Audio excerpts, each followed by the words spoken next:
Aujourd'hui, la vidéo que je vous propose, c'est une vidéo avec le courtier XTB, courtier avec lequel je suis partenaire. Ça fait déjà un petit moment, hein, ça fait plusieurs années que je trade avec XTB. J'ai l'habitude de trader avec leur plateforme, que ce soit sur PC ou sur téléphone. Et je me suis dit que pour une fois, plutôt que de vous donner mon propre point de vue, ça pouvait être pas mal d'avoir le point de vue aussi du courtier en question, et donc de quelqu'un qui travaille pour ce courtier. Et donc dans cette vidéo, on va répondre à la plupart des questions que se posent les traders novices qui souhaitent se lancer sur CFD. Et donc avant tout, ce qu'on va faire, c'est qu'on va chacun se présenter. Alors, je vais déjà commencer, hein, après tu te présenteras François. Donc moi, je suis le trader du dimanche. J'investis en bourse depuis 2009, donc ça fait à peu près 11 ans. J'ai tradé les actions au départ et ensuite je me suis tourné vers les produits dérivés. Et là, ça fait à peu près 8 ans que je trade les CFD, donc je commence déjà à bien les connaître. Et donc ça se passe plutôt bien. Après, ça dépend les années, mais globalement, ça se passe bien. Donc je te laisse te présenter, François, nous raconter un petit peu ton parcours, quel est ton rôle chez le courtier XTB, ouais. Puis nous en dire un petit peu plus. D'accord, merci Guillaume, et je suis ravi d'être sur ta chaîne en réel, en physique, ça fait plaisir, ça change un peu. Bonjour à tous les abonnés du Trader du Dimanche. Donc du coup, moi c'est François, je suis affiliate manager chez XTB, donc ça veut dire que je suis directeur des partenariats. Ça fait 4 ans maintenant que je travaille pour le broker XTB. Ça fait 7 ans que je suis dans la finance, et donc j'ai fait de la vente chez XTB, donc j'ai été à la place de la personne qui vous aide, qui répond à vos questions quand vous avez besoin d'aide au niveau du broker, et je suis devenu progressivement directeur des partenariats. Et donc du coup mon objectif c'est de rendre la marque XTB plus visible, de la faire connaître, de montrer un petit peu mieux ses avantages, de faire des illustrations sur la plateforme pour montrer un petit peu les atouts du broker. XTB, c'est l'un des derniers brokers qui est en France aujourd'hui. C'est quelque chose qui compte quand même, parce que des brokers, il y en a à l'appel sur internet, on trouve que ça, et on sait aujourd'hui très difficilement comment identifier un bon broker d'un mauvais, ce que je comprends tout à fait. Moi, un peu comme toi, Guillaume, ça fait un petit peu moins longtemps que j'investis en bourse, du coup, ça fait quand même 10 ans. Avec bien sûr des démarrages un peu compliqués, donc je suis passé par les phases difficiles du jeune investisseur, du jeune trader qui fait des bêtises, ouais. Et j'ai fait un petit peu maintenant aussi, je me suis diversifié sur des actions, sur des trackers et aussi sur les crypto-monnaies. Vous avez tous vu avec le coronavirus toutes les opportunités qu'il peut y avoir aujourd'hui, même sur les cryptos, sur l'Ethereum en particulier, là ces derniers mois. Donc voilà, moi je suis là du coup aujourd'hui pour répondre à vos questions, pour que déjà vous puissiez aussi mettre un visage sur un broker. C'est pas tout le temps le cas. On voit énormément de publicité, on voit beaucoup de vidéos avec des stars, etc. Mais ça parle pas forcément, et on oublie un petit peu le côté humain. Et du coup, je trouve que là, c'est une très belle occasion, vu que Trader du Dimanche propose des contenus qui sont très didactiques et très sérieux. Effectivement, on va pas vendre du rêve, on va pas faire de belles promesses de richesse, parce que le trading, c'est avant tout du travail, c'est avant tout des connaissances, et c'est surtout beaucoup de pratique. Et bien, du coup, je suis ravi de pouvoir vous donner l'occasion de répondre à des questions qui vous serviront, j'espère. Le but de cette vidéo, c'est vraiment que moi, j'intervienne pour Guillaume, pour Trader du Dimanche, et répondre à toutes les questions que vous pouvez vous poser. Le broker, il est là, il a beaucoup d'informations peut-être que vous n'avez pas, et du coup, je vais pouvoir vous les donner en direct, c'est plus sympa. Exactement, voilà, c'est histoire d'avoir une autre vision que celle que je peux apporter moi en tant que client du broker. Parce que voilà, moi j'ai ma propre vision en tant que client, en tant qu'investisseur particulier, et c'est vrai qu'on n'a pas forcément la même vision lorsqu'on travaille chez un courtier, je suppose, et ça permet d'avoir une meilleure perspective, surtout si vous débutez en bourse et débutez sur les CFD, d'avoir une vision globale. Comme l'a dit François, hein, on n'est pas là pour vendre du rêve. De toute façon, vous avez peut-être l'habitude, hein, si vous suivez un petit peu mon contenu, pour ceux qui sont là déjà depuis un petit moment, vous savez que moi, mon objectif, par exemple, par jour, c'est 20 € par jour. Donc je suis pas là pour faire 1000 €, 10 000 € ou 100 000 €. Après, c'est en fonction du capital de chacun. Mais globalement, l'idée, c'est d'essayer de faire son petit bonhomme de chemin, essayer de gagner petit à petit et faire fructifier son épargne. Voilà, en essayant de faire autrement que sur les simples livrets A ou PEL, etc. Sachant que, comme l'a dit François, en ce moment, avec la période de coronavirus, il y a des opportunités à prendre sur les marchés, il y a des possibilités de faire fructifier son capital, et donc d'améliorer éventuellement le quotidien. Donc, comme je dis, hein, l'objectif de la vidéo, c'est d'en savoir un petit peu plus. On va donner aussi les avertissements avant de commencer les questions. Donc, ce qu'il faut savoir, c'est que les CFD, c'est des instruments financiers qui sont complexes, qui présentent un risque élevé de perte rapide en capital en raison de l'effet levier. Lors de la publication de cette vidéo, et dis-moi si je me trompe, 79% des comptes d'investisseurs de détail perdent de l'argent avec XTB. C'est ça. C'est un pourcentage qui paraît élevé aux premiers abords. C'est un pourcentage qui est à peu près équivalent à la plupart des brokers. Vous pouvez aller voir le site internet de chaque courtier pour comparer. Mais globalement, s'il y a un tel pourcentage, là aussi, dis-moi si je me trompe. Mais moi, ma vision des choses, c'est que comme il y a un effet levier qui peut être assez important sur les CFD, qui peut aller jusqu'à 20 sur les indices ou 30 sur les paires majeures en Forex, forcément, il y a pas mal de personnes qui sont pas très patients, qui ont envie de prendre beaucoup de leviers et qui se retrouvent parfois dans des situations un petit peu compliquées au niveau du trading, à prendre des leviers importants et donc se retrouver avec des appels de marge, etc. Alors, ouais, je vais compléter ce que tu dis. Effectivement, il y a un effet de levier. Donc déjà, on revient au départ. Effectivement, on est sur XTB propose deux catégories de produits, les CFD d'un côté, le compte titre avec les actions de l'autre. Ouais. Le compte titre et les actions, c'est réglementé et c'est pas considéré comme un produit qui est extrêmement risqué. C'est comme si vous aviez un PEA ou le compte titre à la banque. Par contre, tout ce qui est CFD, indice, forex, matières premières, tout ça, effectivement, là, n'oubliez pas une chose, c'est que on entend souvent parler des niveaux de rentabilité extrêmement élevés. Hypothétiquement, oui, bien sûr que ça peut générer 30, 40, pourquoi pas 300% de rentabilité, mais le risque, il est exactement proportionnel. C'est des produits qui sont très risqués avec un risque de perte en capital qui est très élevé, surtout si vous n'y connaissez rien ou si vous êtes débutant. Et du coup, ce chiffre-là des 79, on va dire arrondir à 80%, même si c'est 79, ouais. C'est une moyenne. Parce que c'est du produit qui est extrêmement risqué.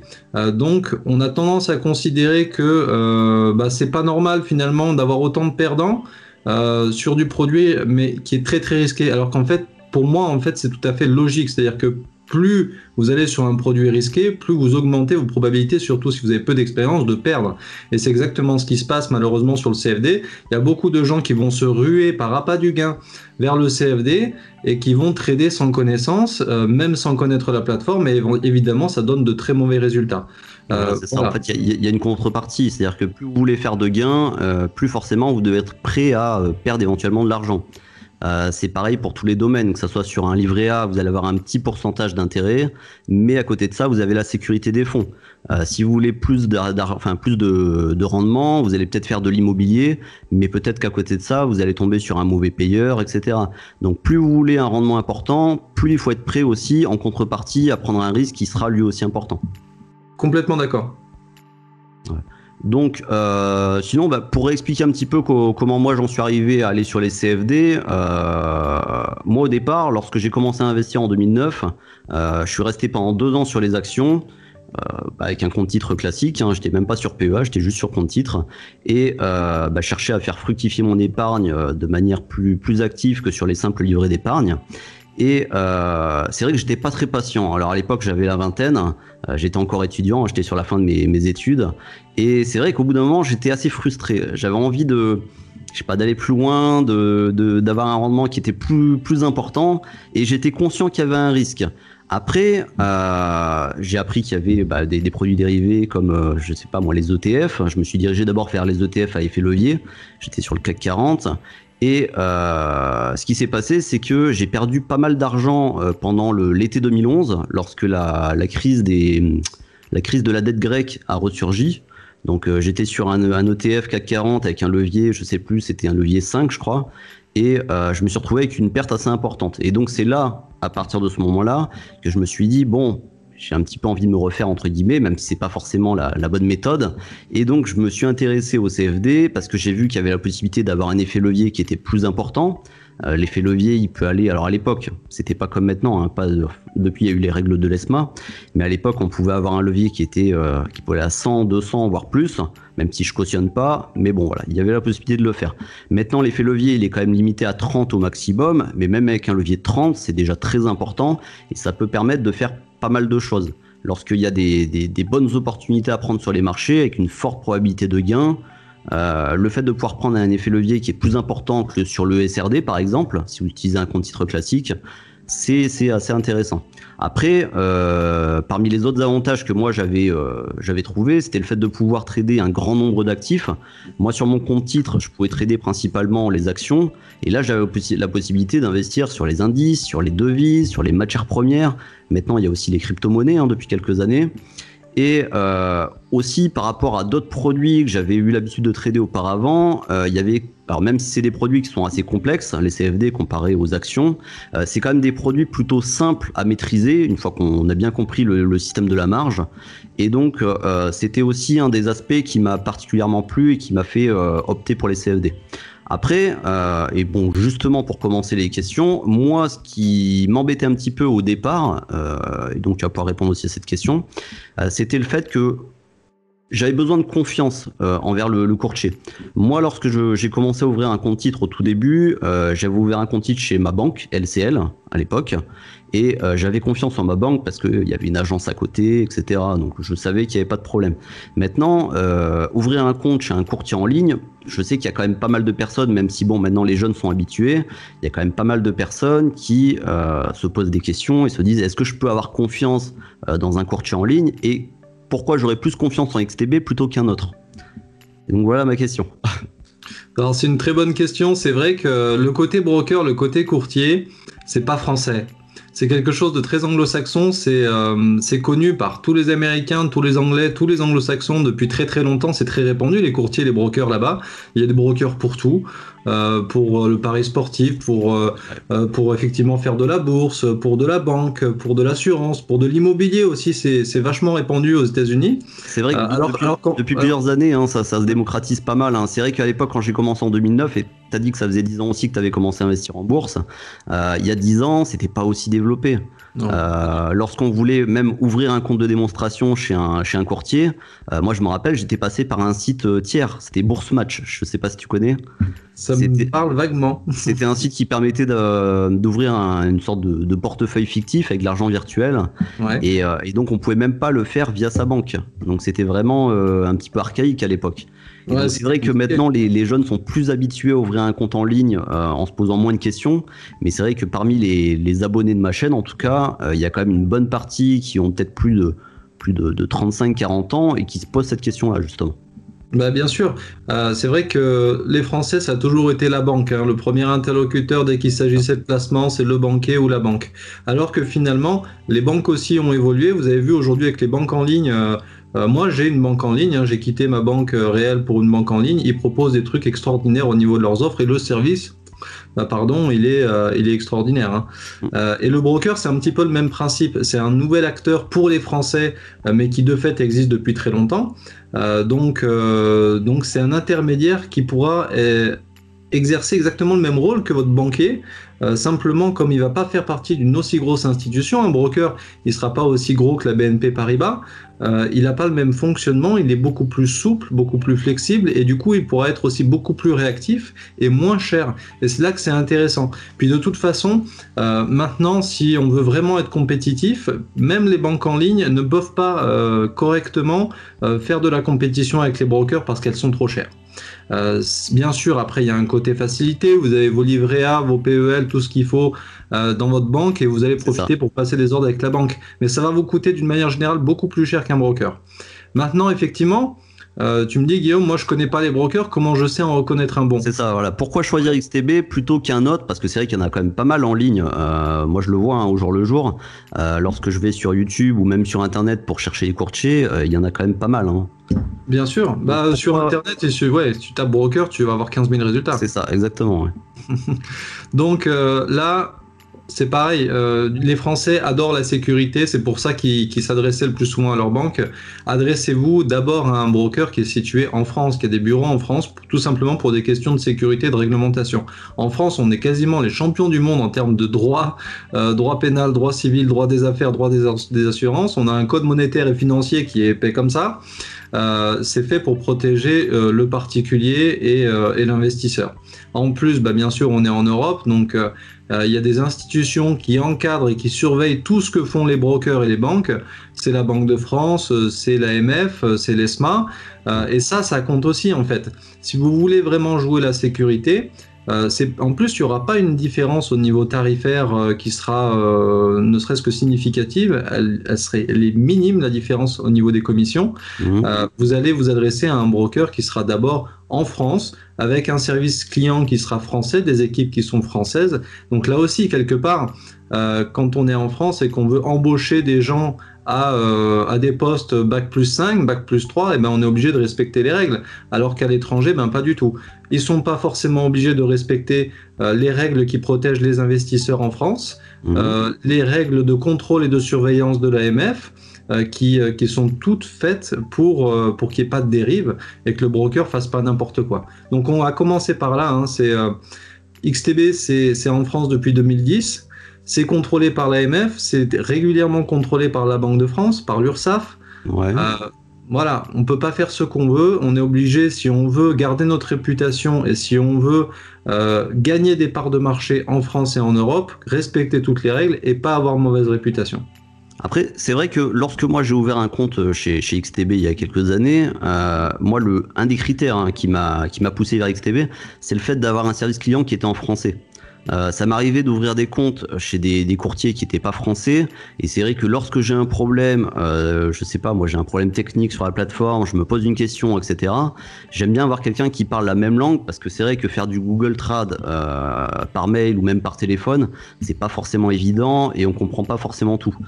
Parfois il peut y avoir des quiproquos et ça peut déboucher sur des problèmes. Et il y a des brokers qui ont zéro service client. Alors ça par contre j'en ai pas encore vu, mais en tout cas c'est vrai que ça sera juste par mail par exemple, c'est des choses qui sont comme ça. Ah oui, ça par contre ça j'ai déjà vu. Ouais. C'est vrai. Sinon, autre question qu'on pourrait éventuellement se poser. Donc moi j'ai repris les questions que vous m'avez envoyées par mail, la plupart. Il y a une personne qui se demandait s'il était possible d'ouvrir un compte de démonstration pour tester le trading CFD afin de s'exercer dessus pendant quelques jours, histoire de prendre en main la plateforme et puis pas se lancer directement en réel et risquer son argent tout de suite. Bien sûr que c'est possible et évidemment moi je vous y encourage. De toute façon, vous avez deux solutions si vous voulez débuter le trading avec XTB. Soit vous n'êtes même pas sûr de vouloir vraiment faire de la bourse et ce sera plus pour regarder. Vous ouvrez un compte de démo, je crois que c'est disponible 2 semaines ou un mois. Je crois que c'est 2 semaines, ouais. 2 semaines, on vous demandera rien du tout en échange, c'est entièrement gratuit. Vous allez vous amuser sur la plateforme pour voir à peu près en gros à quoi ça ressemble le trading et puis c'est tout. Ou bien l'autre option, bien sûr, vous pouvez ouvrir gratuitement votre compte réel. Il n'y a pas d'obligation non plus. Vous n'êtes pas obligé de faire votre dépôt et de trader directement. Si vous êtes débutant, de toute façon, je ne vous le recommande pas du tout. Donc il n'y a pas de minimum de dépôt alors chez XTB, c'est ça ? Il n'y a pas de minimum de dépôt.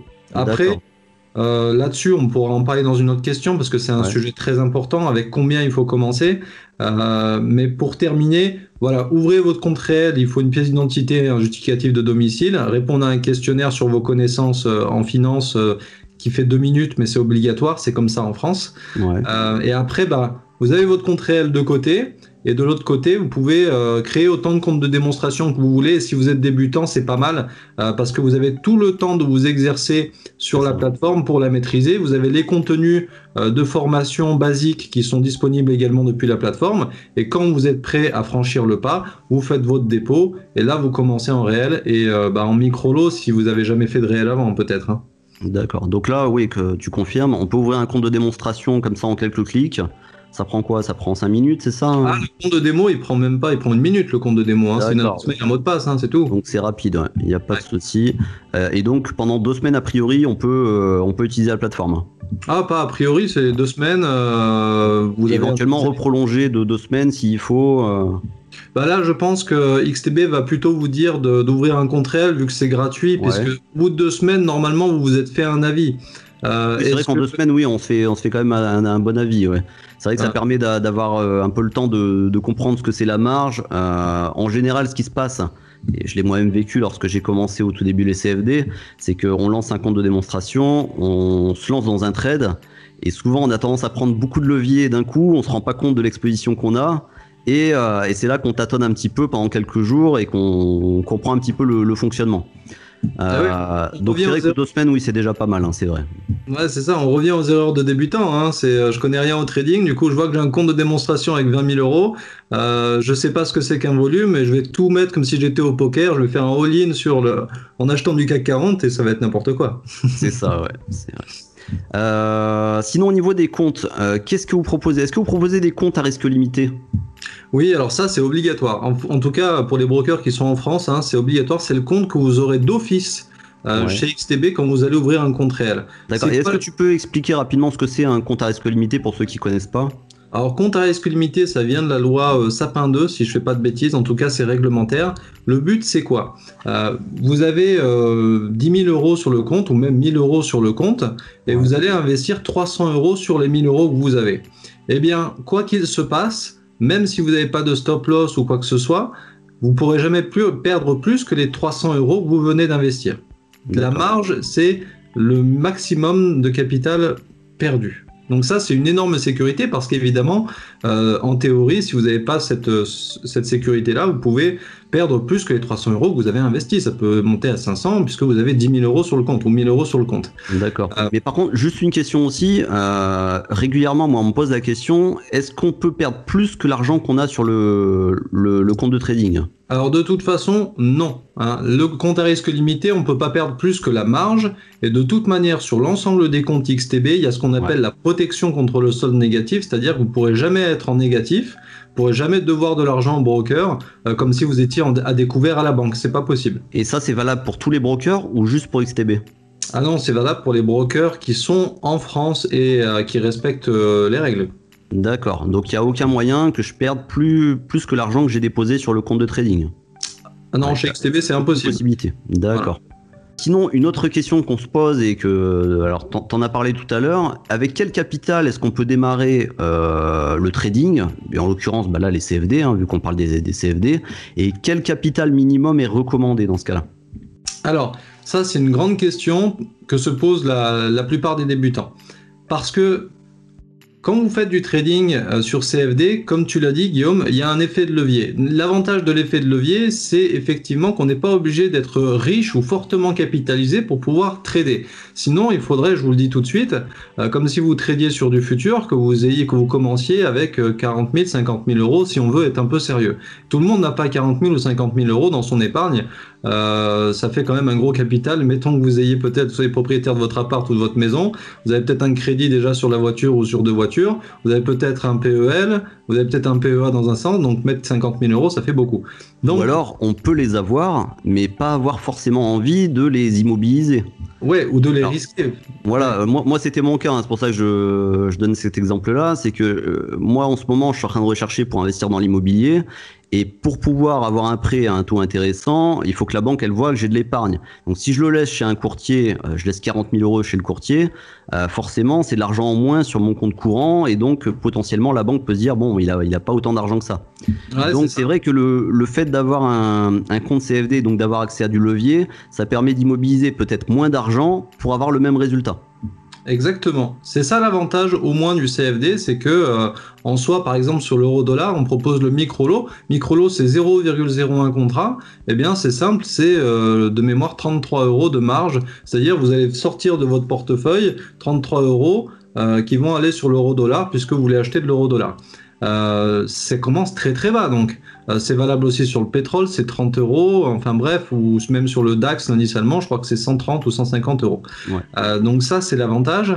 Après, du coup, il faut être réaliste par rapport à ce que vous allez faire. Le trading, soit vous le prenez comme un jeu, et je vous le recommande pas parce que du coup, allez faire un tour sur Winamax, je pense que ça sera beaucoup plus rigolo. Alors moi, j'ai pas mal de personnes justement hein, dans mon audience qui me contactent aussi par mail régulièrement et qui me disent bon bah je vais me lancer dans le trading CFD et puis je vais me lancer avec un compte à 50 euros ou à 100 euros.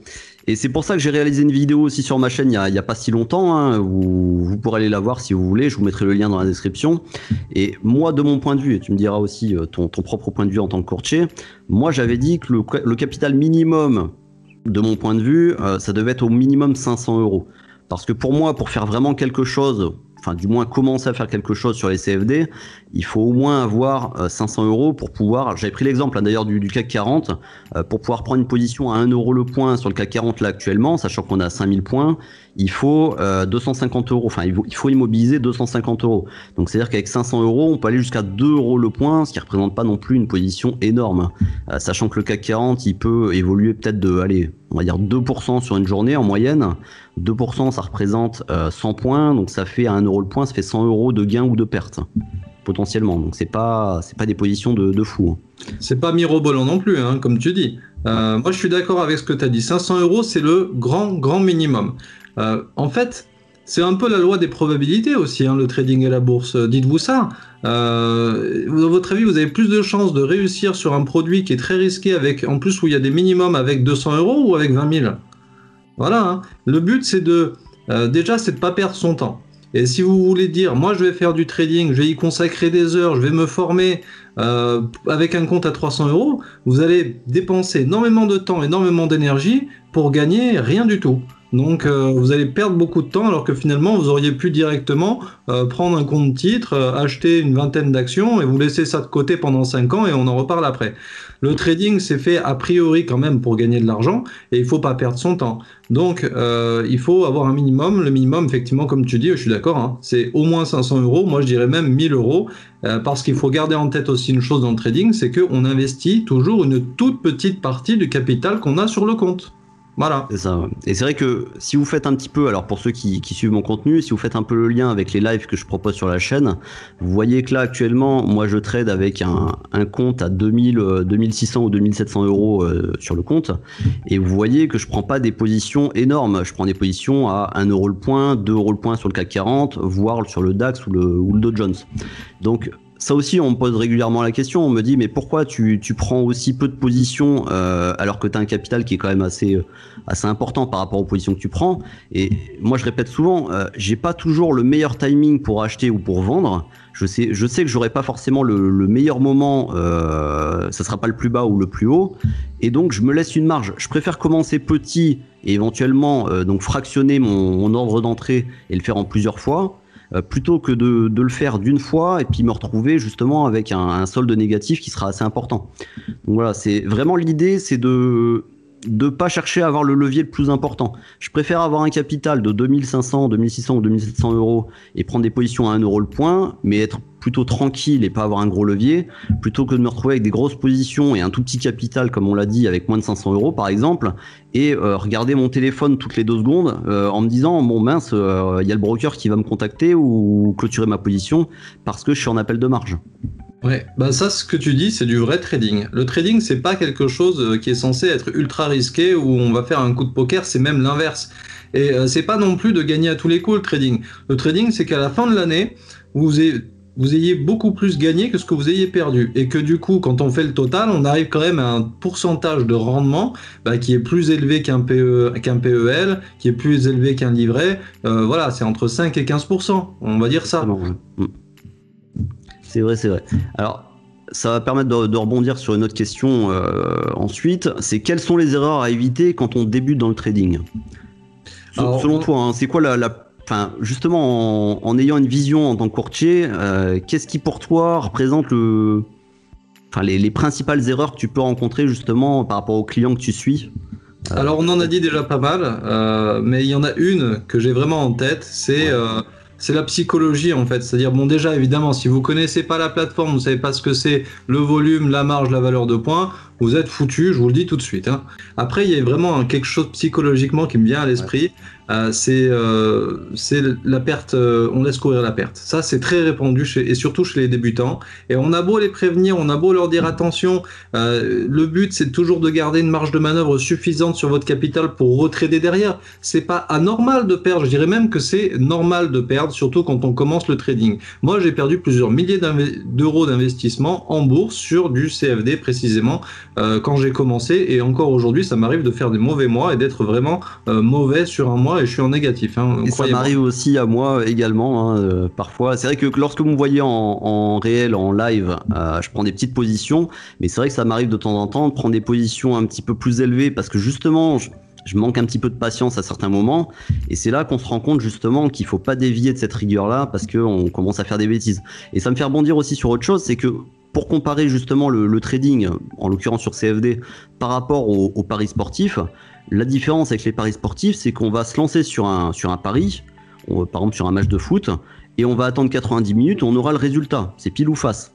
En trading, on peut très bien lancer une position, être perdant pendant un moment, mais avoir la conviction que le scénario est valable, et même si on est perdant à un instant T, savoir que ça peut revenir après par la suite. Et donc psychologiquement, c'est plus compliqué que les paris sportifs dans la mesure où on est continuellement en train de se remettre en question. Et ça peut être difficile pour quelqu'un qui débute en bourse. Complètement, je suis entièrement d'accord avec toi. Il y a deux choses dans ce que tu dis. Il y a le timing, parce que scalping très court terme, on reste sur le marché quelques secondes, quelques minutes. Day trading, quelques heures, quelques jours, ça dépend. Et swing trading, minimum quelques jours, sinon plusieurs semaines. C'est une question de timing. Et pendant tout ce temps-là, on va rester en position en réel, et que là, il y a votre argent qui est en train de courir, soit en positif, soit en négatif. Il peut se passer plein de choses là-dedans. Et très souvent, ce que font les débutants, c'est qu'ils n'acceptent pas la perte. Donc soit ils ont une perte. Au début, c'est un petit pourcentage du capital, et puis petit à petit, ça va faire comme ça, et puis au bout d'un moment, appel de marge, et puis il se passe plus rien. Donc ils ont passé une position, et avec une position perdante, ils sont arrivés à bousiller les 3/4 de leur capital. C'est pour ça qu'aussi on parle de plan de trading. Le plan de trading, c'est quoi? Vous savez sur quoi vous allez trader. Vous connaissez votre stratégie, scalp, day, swing trading. Vous savez, vous avez déjà calculé votre exposition. Là, par rapport à mon capital, sur le DAX, je peux pas investir plus que 2 mini-lots, par exemple. Ça sera jamais plus que 2 mini-lots. Je peux pas prendre plus que 3 positions au total sur mon portefeuille. Vous le savez déjà. Je calcule mon point d'entrée. Pourquoi est-ce que je veux rentrer ici à l'achat sur le DAX? Qu'est-ce que je vise comme point de sortie? Est-ce que je vais l'atteindre? Est-ce que je vais pas l'atteindre? Est-ce qu'il va partir latéralement, ou au contraire, qu'est-ce qui se passe si je me suis trompé? Et oui, tout le monde peut se tromper, et que ça baisse. Et là, normalement, vous devez calculer aussi vos objectifs de gain, mais aussi vos objectifs de perte. Et c'est pour ça que le plan de trading, il faut le suivre à la lettre. Parce que ça vous empêchera de faire, pardon du mot, mais une connerie à cause de la psychologie, et de pas accepter de perdre. Et du coup, on s'en fiche totalement de tous les calculs qu'on a fait avant. Respecter le plan de trading, ça sera beaucoup plus simple dès le départ. C'est vrai que c'est important d'avoir une routine. Moi, c'est ce que j'essaye de faire depuis plusieurs années. Vraiment avoir ma petite routine où je sais combien je peux prendre au maximum de lots sur les indices que je prends, que ce soit le CAC 40, le DAX ou le Dow Jones, ou même la parité euro-dollar, je le fais de temps en temps. Savoir au maximum combien je peux prendre de positions, et moi je fractionne mes ordres. Je vais pas rentrer d'un coup avec le levier maximum sur une position. Je vais essayer de prendre des toutes petites positions au départ, et éventuellement peut-être rajouter un petit peu, donc renforcer ma position au fur et à mesure que le cours ne va pas dans le sens que je souhaitais. Mais vraiment, ne pas chercher à prendre le risque maximum. Vraiment limiter son exposition et essayer de faire des petits gains au fur et à mesure, à la limite. Moi, c'est un peu ce que je fais sur ma chaîne. Et donc, diminuer le risque au maximum pour essayer de grappiller au fur et à mesure une certaine performance sur les marchés. Ah ouais. Dites-vous que même si c'est pour gagner à chaque fois 5 €, vous avez 8 trades sur 10 qui sont gagnants, et que vous arrivez à faire ça pendant 6 mois. Après, vous n'avez plus aucun problème en tant que trader. Il n'y a plus aucun problème. Il suffit juste de monter votre capital et de montrer votre exposition. Et c'est ça qui est intéressant, parce que moi, ça me fait un peu rire, parce que en général, lorsque je montre un petit peu ce que je fais en live, lorsque les gens voient justement que je gagne peut-être, 10 €, 15 € ou 20 € par jour, et que je le montre sur plusieurs jours ou plusieurs mois, j'ai régulièrement aussi des personnes qui me mettent dans les commentaires, ou même par mail, il y a même des personnes qui me contactent par mail pour me dire: mais à quoi ça sert? Pourquoi tu trades pour gagner 20 € par jour? Mais en attendant, et c'est ce que je répète à chacun de mes lives, en attendant, 20 € par jour, sachant qu'il y a à peu près 20 jours de trading par mois, ça fait 400 €. Je pense pas que parmi les personnes qui me suivent sur la chaîne, il y a des personnes qui gagnent tout le monde gagne 10 000 €, 20 000 € par mois, je pense pas. À mon avis, ça va plutôt 1 000 €, 2 000 €, voire 3 000 € par mois. Et donc, parmi ces personnes-là, avoir un complément de revenu de 400 € dans le mois, je pense que c'est plutôt pas mal. Donc, bon comprendre, carrément. Donc je pense que les personnes justement qui ont compris ma démarche et qui se l'appliquent aussi à eux-mêmes, je pense que c'est ces personnes-là qui ont compris comment fonctionne vraiment le trading. Et c'est pas le trading qu'on peut voir parfois sur Internet, où il y a des personnes, j'en vois hein, sur YouTube. Là, je faisais une vidéo il y a pas longtemps sur Robinhood. Je voyais des jeunes Américains qui faisaient des vidéos en disant comment je suis passé de 500 € à 50 000 € en 2 jours, enfin un truc comme ça. Et bizarrement, en fait, on les revoit pas. Enfin, on les voit plus. Donc, non, parce qu'on va le dire, c'est pas vrai. Bah, soit c'est pas vrai, ou en tout cas, bon, comme on n'a pas la preuve que c'est pas vrai, en tout cas, on peut remettre en doute, en tout cas. Moi, je vous le dis, c'est mon opinion. Après, vous êtes libre d'en tenir compte ou pas. Je parle de tes abonnés. Ouais. Mais c'est pas vrai, bien sûr que non. Sinon, déjà, si quelqu'un arrive à faire ça, bon, après, ça peut arriver, oui. Après, je dis pas. Hein, voilà, effectivement, sur 1 million d'investisseurs, il doit bien y en avoir qui sont très chanceux, qui ont un énorme coup de bol et à qui ça arrive. Mais on va dire que 99%, ça va pas vous arriver. Mais pourquoi est-ce que du coup vous donneriez la clé de la richesse si vous arrivez à faire 50 000 € en 2 jours? Ça veut dire qu'au bout d'un mois, vous êtes millionnaire, multimillionnaire, on est bien d'accord? Franchement, moi, si je suis dans cette situation-là, pourtant, je pense pas être un mauvais investisseur, un mauvais trader, mais ce que je vais faire, c'est que je vais m'acheter une dizaine de maisons à travers le monde, je vais m'acheter une île et je vais aller sur mon île, mais je vais surtout pas, du coup, aller voir les gens et les racoler pour leur dire « Non, mais attends, viens, moi, je vais t'expliquer comment on devient riche en 2 jours. » Ouais, exactement, c'est vrai. J'avais une question aussi qu'on m'a demandé de poser par mail. C'était par rapport à la déclaration des plus-values. La personne demandait justement, est-ce que XTB met à disposition un IFU, un imprimé fiscal unique, auprès de ses clients justement pour qu'ils puissent déclarer leur plus-value ou leur moins-value chaque année? Bien sûr, c'est obligatoire hein, de les déclarer. C'est votre obligation fiscale si vous êtes domicilié en France et vous payez vos impôts en France. Donc nous, on vous fournit un imprimé fiscal unique au printemps à chaque fois, avec tous les montants reportés sur la déclaration. Il y a juste à recopier, hein, tout simplement. D'accord, donc j'aurais pas, enfin en tant que client XTB, j'aurais pas justement à tout recalculer chaque opération que j'ai fait pendant l'année, sachant que j'en ai peut-être fait, je sais pas moi, des centaines, des milliers peut-être. Donc là vraiment, hein, tu confirmes, il y a bien un IFU qui est. Il y a un IFU qui est transmis, bah, c'est une obligation pour nous aussi, hein, et il y a juste à recopier les montants. Autre question que j'avais à poser. Si j'ouvre un compte CFD et que je commence à trader dessus, est-ce que mon argent est bloqué comme sur un PEA ou est-ce que je peux retirer cet argent à tout moment? Parce que c'est vrai qu'il y a pas mal de personnes qui vont se poser la question et qui se disent bon bah comme c'est un courtier en ligne, je sais pas si je peux avoir confiance. Est-ce que si je mets, je sais pas moi, 2000, 5000 € ou 10 000 € sur le compte, est-ce que je peux les retirer quand j'ai envie? Bien sûr, vous pouvez les retirer quand vous avez envie, quand ça vous chante, de jour, de nuit, le week-end, quand vous voulez. Ouais. Et je dirais même plus, on parlait de la sécurité la dernière fois. Ouais. Eh bien, chez XTB, tous les fonds des clients sont domiciliés à la BNP Paribas sur un compte qui est ségrégué. Ségrégué, c'est un mot un peu compliqué, tout simplement parce que c'est le statut du compte. C'est valable pour tous les autres intermédiaires financiers. Ça veut dire qu'en gros, le compte, il appartient bien à XTB, mais il est domicilié, protégé à la BNP Paribas, et que XTB, c'est uniquement à certaines conditions qu'il peut toucher au fonds. En l'occurrence, des ordres de dépôt et des ordres de retrait qui viennent directement des clients. Sinon, il n'a pas le droit d'y toucher. Donc ça veut dire que si XTB devait avoir des problèmes à l'avenir, je sais pas moi, tomber en faillite, enfin on n'en sait rien, hein. Il peut arriver tellement de choses en économie. Donc si XTB devait avoir des problèmes financiers et tomber en faillite, l'argent il serait quand même ailleurs.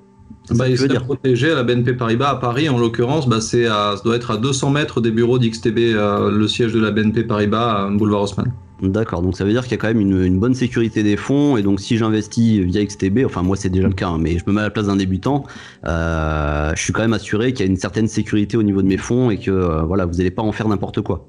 C'est une sécurité totale, hein. Après, voilà, on parle souvent des Français comme quoi ils sont très pénibles, très procéduriers, très administratifs, mais bon là c'est le bon côté, hein. Vos fonds ils peuvent pas être mieux protégés. Par contre, si vous avez un broker qui est domicilié dans un pays offshore, un paradis fiscal, vous avez le moindre problème pénal ou juridique avec lui, quel est le moyen de recours? Je vous le demande, mais il n'y en a pas. Et c'est vrai qu'on voit régulièrement des reportages, hein. Moi, j'en ai vu, là, je crois que c'était pendant la période de coronavirus quand j'étais chez moi. J'ai vu des reportages à la télévision et on voyait des personnes qui avaient justement placé leur argent chez des brokers exotiques qui étaient basés, alors je me rappelle plus les pays, mais c'était des pays, je sais plus, je crois que c'était Israël ou enfin d'autres pays comme ça, et qui se sont retrouvés à ne pas pouvoir récupérer leur argent. Donc c'est vrai que cet aspect-là, l'aspect sécurité, il est quand même important, je pense, pour les personnes qui souhaitent se lancer dans le trading CFD, parce que forcément, ça va pas passer par votre banque traditionnelle. Mais oui, mais tu as raison d'en parler, hein, Guillaume, parce que des arnaques comme ça, les Français en sont victimes tous les ans. Et malheureusement, on n'a aucun moyen de lutte là-dessus, parce que c'est des sociétés qui sont domiciliées dans des paradis fiscaux, des zones de non-droit où le droit international, même le droit européen, ne s'applique pas du tout. Et bien souvent, en plus, là-bas, il y a juste une boîte aux lettres. Hein. Donc, qu'est-ce que tu fais? Et pourtant, quand on est sur Internet, on voit pas trop la différence. C'est vrai que quelqu'un qui s'y connaît pas et qui sait pas comment vérifier la légitimité d'un broker, il va se retrouver sur la page Internet du courtier en question et il va pas voir la différence. Il va se dire bon bah c'est un courtier comme un autre et puis allez c'est bon, c'est parti, j'ouvre mon compte et puis je mets l'argent. Et on verra ce qui se passe. Mais et d'ailleurs, j'ai écrit un article et j'ai fait une vidéo aussi sur ma chaîne YouTube. Donc n'hésitez pas à aller la voir. Hein. Je vous mettrai aussi le lien dans la description pour voir un petit peu les éléments qu'il faut regarder chez un courtier pour s'assurer que c'est un courtier sérieux et que vous n'aurez pas de problème au niveau du dépôt de vos fonds. Eh oui, tu as raison, Guillaume. Le problème, c'est que ces sites-là, ces sociétés-là, qui sont des sociétés des escrocs, hein, évidemment, sur leur page internet, elle est impeccable. Hein. Elle est presque mieux que celle d'XTB. Hein. Ouais, c'est sûr. La transparence, sécurité, ils vont encore en mettre plus que qu'XTB, sauf qu'XTB, c'est vrai. Et là, effectivement, moi, je me mets à la place de la personne qui connaît rien.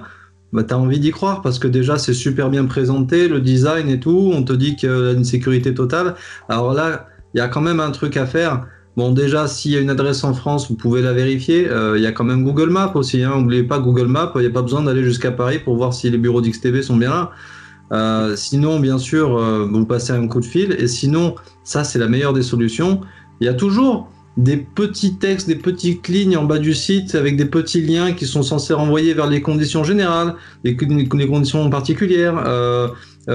Plein de documents administratifs et légaux qu'un broker doit fournir. Et croyez-moi, il y en a une très grosse quantité si on veut vraiment être un broker habilité et agrémenté. Là, il faut les lire. Si ça renvoie vers rien du tout, déjà, c'est pas bon. Si les documents ont l'air d'être un peu faits n'importe comment, c'est pas bon non plus. Et s'il y en a très peu, c'est pas bon non plus. En gros, voilà. Après, il y a une autre méthode aussi, c'est d'aller voir la liste noire qui est disponible sur le site de l'AMF, l'autorité des marchés financiers. Mais là encore, et ça j'ai déjà indiqué, c'est que cette liste noire des brokers qui sont pas du tout autorisés à pratiquer en France, elle n'est pas forcément à jour au jour le jour. C'est-à-dire qu'ils peuvent mettre une semaine, 2 semaines, voire un mois à trouver justement le site frauduleux. Donc c'est bien d'aller voir cette liste noire, mais c'est pas suffisant. Elle sera jamais complète. Il faut vous dire aussi que l'AMF, bon, c'est des gens qui font tout ce qu'ils peuvent, mais ils ont très très peu de moyens. Si on met d'un côté le personnel en nombre d'employés de l'AMF avec chaque jour le nombre de sociétés qui se créent et qui a qu'un objectif, c'est d'arnaquer les petits épargnants, on est très loin. Ils n'ont pas le temps de mettre à jour, c'est sûr. C'est ça. Donc on va enchaîner avec une autre question. Il y a une personne qui m'a demandé justement, parce qu'elle s'était renseignée auprès de sa banque, elle avait vu qu'elle pouvait utiliser le SRD sur son compte titre pour obtenir un levier qui pouvait aller jusqu'à 5 sur certaines actions éligibles, hein, pas toutes. Et elle se demandait justement l'intérêt qu'il y avait à trader les CFD actions, étant donné que le levier il est identique sur les deux supports. En effet, c'est quoi l'intérêt justement de trader les CFD actions alors qu'on a déjà peut-être le SRD sur son compte titre?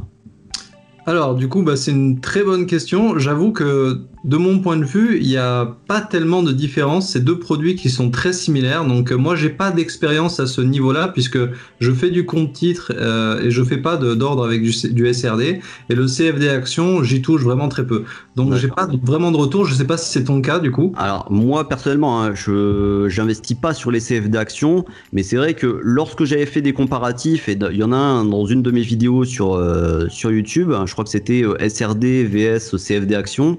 J'avais fait le comparatif avec les frais que ponctionnait Boursorama, que j'avais pris en exemple. Et c'est vrai que les CFD Action, l'avantage par rapport au SRD, c'est que sur le SRD, vous allez avoir une commission de prorogation lorsque vous voulez garder une position d'un mois sur l'autre. En plus des frais que vous avez tous les jours, hein, les frais de financement. Alors que sur le SRD, vous allez juste avoir les frais de financement. Il n'y a pas de commission de prorogation. Donc si vous gardez votre position d'un mois sur l'autre, il n'y aura aucune commission dessus. Et c'est vrai que lorsque j'avais fait la comparaison dans la vidéo, pour aller voir éventuellement, les frais sont quand même relativement moins importants sur les CFD actions. Donc ça peut être aussi un moyen de trader les actions avec un effet levier qui peut aller jusqu'à 5, avec des frais qui sont quand même relativement moins importants. Mais ça va être plutôt pour les gens qui s'intéressent aux actions, effectivement. C'est vrai que c'est pas trop mon cas non plus. Moi, je suis plutôt sur les indices, voire le forex. Donc Après, c'est bon à savoir, ouais, comme tu dis, sur ceux qui ont vraiment un profil action et qui aiment pas trop toucher au reste. Moi, c'est vrai que, mais je crois que toi et moi, on a des points communs à ce niveau-là. Moi, soit je vais me dire, je vais faire du CFD risqué sur une partie de mon capital, et ensuite, effectivement, je fais de l'action, mais sur un compte titre et des trackers. Et à ce moment-là, c'est quand même plus sécurisé, et puis c'est sur des temporalités plus longues, hein, quand même. En fait, le but, c'est d'être à l'aise dans les produits que vous tradez. Ça peut être les indices, ça peut être le forex. Hein. Je sais qu'il y a beaucoup de personnes qui aiment bien se diriger là-dessus, mais ça peut être aussi les actions, etc. Et c'est vrai que c'est ça l'intérêt des CFD, c'est que vous avez la possibilité d'investir sur pas mal d'actifs. Comme je l'ai dit au début de la vidéo, vous pouvez aller sur les actions, sur les matières premières, sur les indices, sur les devises et même les crypto-monnaies. Bon, c'est pas mon cas non plus les crypto-monnaies, mais c'est vrai qu'il y a pléthore d'actifs pour pouvoir investir dessus, donc c'est vraiment pas mal, et le tout sur la même plateforme. Et ça, c'est un des avantages aussi dont je parle régulièrement sur la chaîne, et qui met en avant XTB plutôt que les autres, c'est que vous avez la possibilité d'investir à la fois sur les CFD, mais aussi sur les actions au comptant. Je sais qu'il y a pas mal de personnes qui investissent seulement sur les actions au comptant, sur la chaîne, et qui me suivent, et c'est vrai que moi, ce qui me pose problème souvent, c'est d'ouvrir des comptes un petit peu partout. Pour être franc, ça me fait un peu chier justement d'avoir des comptes un peu partout, comme l'année dernière où j'avais 5 comptes différents, et j'aime bien tout centraliser au même endroit, comme ça je me prends pas la tête. Et c'est vrai qu'avec XTB, il y a les actions françaises qui sont disponibles dessus, parce que moi je suis vraiment... au niveau action, je préfère trader les actions françaises, et c'est pas le cas chez tous les courtiers. Hein. J'ai regardé un petit peu partout, tout le monde ne le propose pas. Donc vraiment avoir tout disponible sur la même plateforme, c'est assez pratique. Tu fais bien d'en parler. Effectivement, c'est un gros avantage d'XTB de pouvoir proposer d'un côté les CFD risqués, hein, et puis de l'autre côté le compte titre action très classique, moins risqué. Et j'ai une petite annonce à faire, une annonce anticipée. Ouais. Pour l'instant, XTB, c'est vrai, c'est pas les plus compétitifs au niveau tarifaire. Alors, ils sont protégés, il y a de la sécurité, il y a l'une des meilleures plateformes sur le marché. Ok, testez-le, vous en rendrez compte très facilement. Par contre, on peut trouver moins cher sur les commissions actions, c'est vrai. Mais d'ici pas longtemps, je peux vous garantir qu'XTB aura la meilleure offre et de loin dans toute la France. Donc ça vaudra le coup de vous y intéresser, surtout si du coup vous avez un profil compte titre et actions. Rejetez-y un œil, dans pas longtemps vous allez voir, ça va être intéressant. Ça me fait aussi penser à autre chose. J'ai regardé il y a quelques jours chez un autre courtier qui est très très très connu en France aussi, et j'avais remarqué aussi, en fait il proposait les actions, je crois que c'était sans commission. Je crois que c'était ça, hein, sur leur page d'accueil. Et en fait, quand on regarde un petit peu en détail, alors c'était pas caché vraiment, mais c'était la formulation qui était un petit peu biaisée, je trouve. Ils proposaient les actions sans commission, mais en réalité, c'est les CFD actions. Et ouais. Donc il y a quand même une sacrée différence. Et c'est vrai que quelqu'un qui s'y connaît pas, qui connaît pas vraiment le fonctionnement des CFD, enfin qui connaît peut-être même pas du tout les CFD, il va être complètement trompé par ce type d'annonce. Après, bon, c'était écrit en petit en dessous, hein. Mais quand on voit trader les actions sans commission, on se pose pas de questions, on se dit il n'y a pas de commission, c'est cool. Alors qu'en réalité, c'est des CFD et pas des actions au comptant, donc il y a quand même une différence. Vous n'êtes pas propriétaire propriétaire d'une partie de la société, vous pouvez pas assister aux assemblées générales, vous pouvez pas avoir droit aux dividendes, etc. Donc voilà, faut faire le distinguo entre les CFD et les actions au comptant. Il y a quand même une différence, et c'est vrai que présenter les choses de cette manière-là, c'était un petit peu limite, je trouve. Bah, c'est trompeur, hein. Normalement, ça fait partie des règles d'un broker. Il ne doit pas avoir de message trompeur. Et là, c'est clairement trompeur parce Alors, que. je sais pas si c'est trompeur parce que c'était quand même indiqué en dessous, mais voilà, c'était écrit en gros sans commission et c'était écrit en petit en dessous sur les CFD. Donc je sais pas après. Hein, mais... C'est censé être annoncé directement en gros sur du CFD action et pas action tout court. Ouais, là, c'est écrit en petit en dessous. Ouais, c'était pas tout petit non plus, mais bon, voilà, c'était un petit peu bizarre. Quoi. Ouais, ça prête et donc là, par rapport à l'annonce que tu viens de faire juste avant, comme quoi vous allez proposer probablement donc la meilleure offre en France, hein, c'est ça c'est sur les actions au comptant ou sur les actions CFD? Non, c'est les actions au comptant. Ah, donc les vraies actions au comptant. Ouais, d'ailleurs, moi, du coup, quand ça sera fait, j'ai hâte, parce qu'en plus, je suis employé chez XTB, je vais rapatrier une partie de mon épargne et je vais la rebasculer sur un compte titre XTB, parce que, la tarification, je veux dire, il n'y aura même pas d'ambiguïté, parce que ça sera pas très loin du zéro, si vous voyez ce que je veux dire. Bon, éventuellement, quand ça sortira, parce que là, je crois pas que tu l'aies dit, c'est quand exactement? Il y a une idée de la date hein? C'est pas officiel, hein, c'est une pré-annonce. Ah, c'est pas officiel, d'accord. Mais ça arriverait peut-être dans quelques mois, quelques semaines, enfin. Ouais, ça sera pendant l'automne, je dirais. D'accord. Bon, éventuellement, pour nous présenter la nouvelle tarification, on pourra refaire une vidéo si tu veux. Ouais, bien sûr. Sinon, au niveau des spreads, donc là, peut-être tu peux rappeler un petit peu ce que c'est le spread et juste savoir, parce qu'on m'a posé aussi la question, est-ce qu'il fluctue pendant la journée chez XTB? Parce que tous les courtiers ne font pas de la même manière. Il y en a qui proposent un spread qui est fixe et d'autres un spread qui fluctue. Donc juste rappeler dans un premier temps et puis ensuite nous répondre à la question. Bien sûr. Alors du coup, le spread c'est quoi? Le spread, c'est la rémunération du broker. Aujourd'hui, tous les brokers, en tout cas qui sont en France ou en Europe, sont quasiment alignés au niveau des spreads. C'est la différence entre le prix d'achat et le prix de vente. Vous voyez qu'il y a toujours une différence entre les deux, c'est pas le même prix. La différence, c'est la rémunération du broker. C'est 90% de la rémunération d'XTB. C'est la commission sur transaction. Après, bien sûr... il y a d'autres brokers qui peuvent vous mettre des commissions, c'est un peu comme les banques, hein, par-ci par-là, vous les voyez, vous les voyez pas, et au final ça fait gonfler la facture. Mais bon, on finit toujours par s'en rendre compte quand on est client, hein, même dans une banque. Ça veut dire que si moi, par exemple, je suis débutant sur les CFD, j'ouvre mon compte et je commence à trader, par exemple, l'indice CAC 40.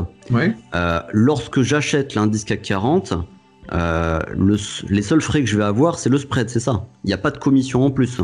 Non, pas sur le CAC 40. Par contre, donc en fait, grosso modo, le spread, ça veut dire que je vais acheter, par exemple, je vais pouvoir acheter à 5000 points, mais si je veux revendre immédiatement, je ne pourrais pas revendre à 5000 points. Le spread, ça va être justement ce petit décalage, hein, c'est ça? Exactement. C'est pour ça d'ailleurs, juste pour expliquer un petit peu plus, lorsque je prends une position, lorsque vous me voyez en live, je prends une position par exemple sur le CAC 40. Le CAC 40 en général, le spread il est de 1 point, je crois, sur XTB. C'est ça. Au moment où j'achète un lot à 1 euro le point sur le CAC 40, vous allez voir ma position avec une moins-value de 1 euro. Et justement, c'est le spread de 1 point qui fait que je suis en moins-value au moment où j'achète la position. La meilleure façon de se rendre compte, c'est de le faire sur un compte de démonstration ou sur un compte réel. Hein. Vous allez voir que il y aura toujours cette distance, c'est le spread. Et ça va s'afficher d'ailleurs sur le graphique, parce que l'ordre s'affiche sur le graphique à tel niveau de prix. Et ensuite, il est récapitulé en bas de votre écran sur la plateforme. Et tout est transparent. C'est très facile à comprendre. Il suffit de faire le test. Alors après, au niveau du spread... Comme je vous ai dit, les brokers sont très alignés les uns aux autres. Aujourd'hui, c'est pas par rapport au spread qu'il faut choisir un broker, ça sert à rien, parce que c'est la course aux spreads qui sont bas. Et en fait, c'est pas du tout le plus important quand on est trader. Je pense que tu es d'accord, Guillaume. Hein, complètement d'accord. Et non, c'est vrai. Moi, c'est pas le critère numéro 1. Et je le dis même dans mes formations, hein, pour ceux qui n'ont pas encore suivi mes formations. Le critère principal pour pouvoir choisir un broker, c'est pas forcément la tarification, parce que comme l'a dit François, tous les brokers font à peu près les mêmes offres en termes de CFD. En tout cas, sur les principaux produits, les produits que je traite, par exemple, les indices ou même le forex. Il n'y a pas tellement de différence.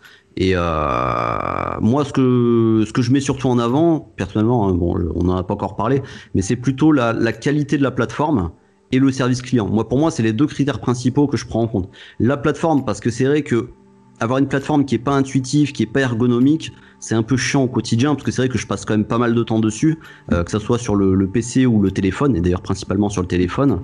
Et c'est vrai que j'ai pas envie de me prendre la tête, par exemple quand je suis dehors, je sais pas, je suis au restaurant, je suis au travail, je suis, j'en sais rien, même aux toilettes, hein, parce que ça m'arrive aussi, et que j'ai envie de prendre une position, etc.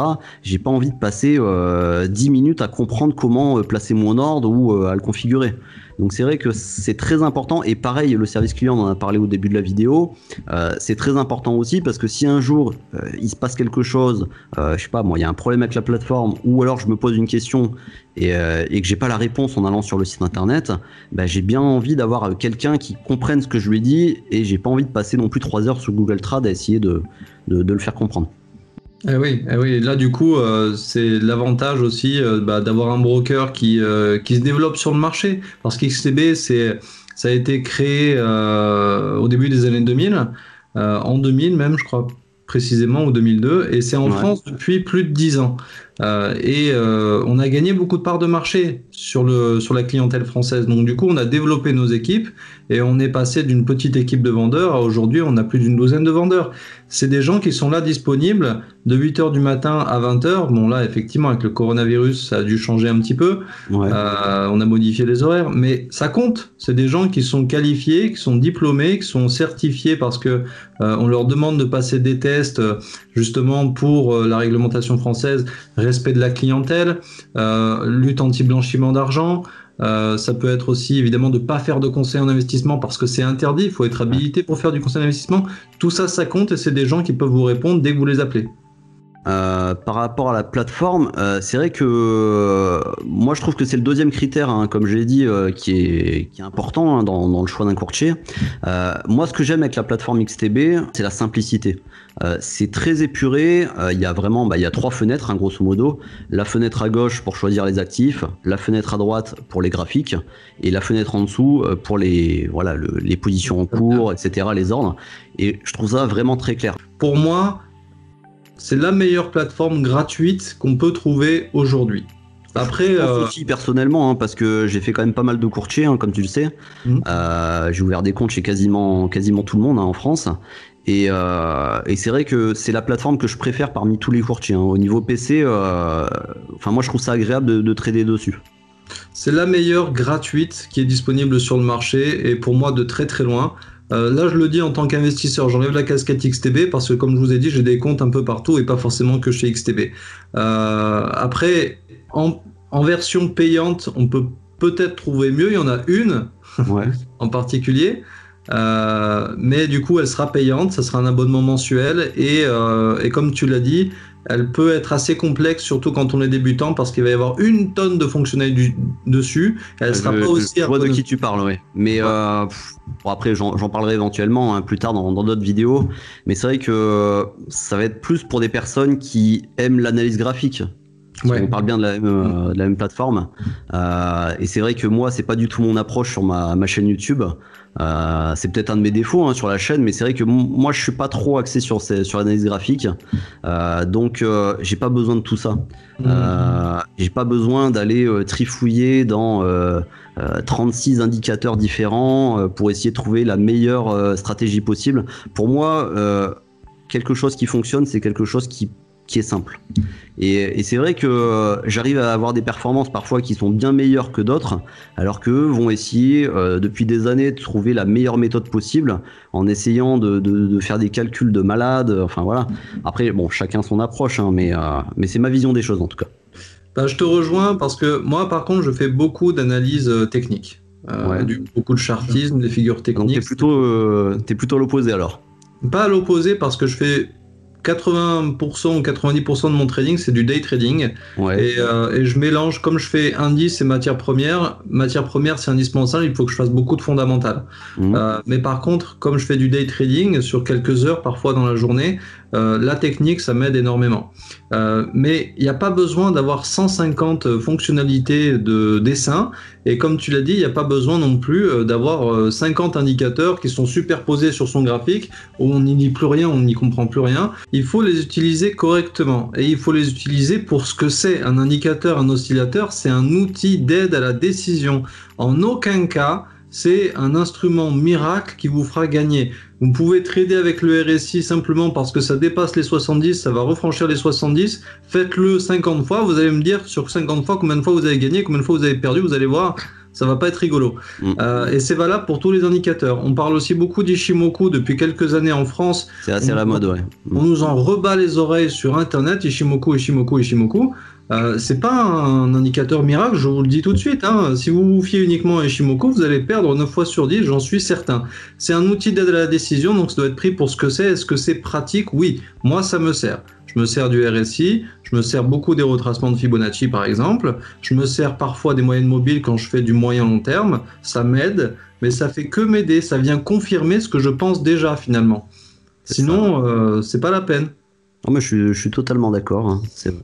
Bon, bah, je pense qu'on a fait le tour, hein, au niveau des questions. En tout cas, merci, hein, d'être intervenu sur la chaîne et d'avoir accepté justement ma proposition de venir débattre un petit peu et de pouvoir répondre à la plupart des questions que se posent les débutants en bourse. Comme je le dis à chaque fois, hein, mon objectif depuis le début de la création de la chaîne, c'est de proposer du contenu pédagogique pour ceux qui se lancent, parce que c'est vrai que lorsque je me suis lancé moi il y a 10 ans, YouTube c'était au tout début, il n'y avait pas de contenu sur la bourse, ou alors très peu, je me rappelle pas en avoir vu. Les sites n'étaient pas autant développés que maintenant, il n'y avait pas de compte de démonstration comme on peut le voir par exemple chez XTB. Il y avait très peu de contenu et c'est vrai que c'était pas évident. Moi je me rappelle qu'au départ, j'étais beaucoup sur les forums Boursorama, où il y avait vraiment tout et son contraire. C'était un peu le forum, enfin le bistrot du coin entre guillemets, hein. On parlait vraiment de tout. Ah oui. Et donc c'était pas forcément facile. Et c'est vrai que cette chaîne, j'essaie de la développer vraiment très axée sur les débutants, pour vraiment que les personnes aient la possibilité, en ayant vu mes vidéos, éventuellement de me laisser un commentaire en dessous. Et d'ailleurs vous pouvez le faire aussi en dessous de cette vidéo si vous avez d'autres questions que je pourrais partager avec François par la suite, pour refaire éventuellement peut-être une deuxième vidéo. Bah oui, si ça vous plaît, si ça a répondu vraiment à vos questions, le but c'est ça, hein, c'est que ça soit interactif, vivant. On n'a pas tous l'occasion de parler aux traders du dimanche et avec le broker en même temps. Il n'y a même aucune occasion, parce que tout le contenu que j'ai fait depuis 3 ans et demi, il n'y avait aucun intervenant, hein. Donc c'est le premier. Donc si ça vous plaît, bien sûr, moi en tout cas je suis prêt à recommencer avec grand plaisir. Ok, bon bah merci alors, et puis on se dit à la prochaine dans ce cas-là, hein. À la prochaine, ouais. Bye bye. Salut.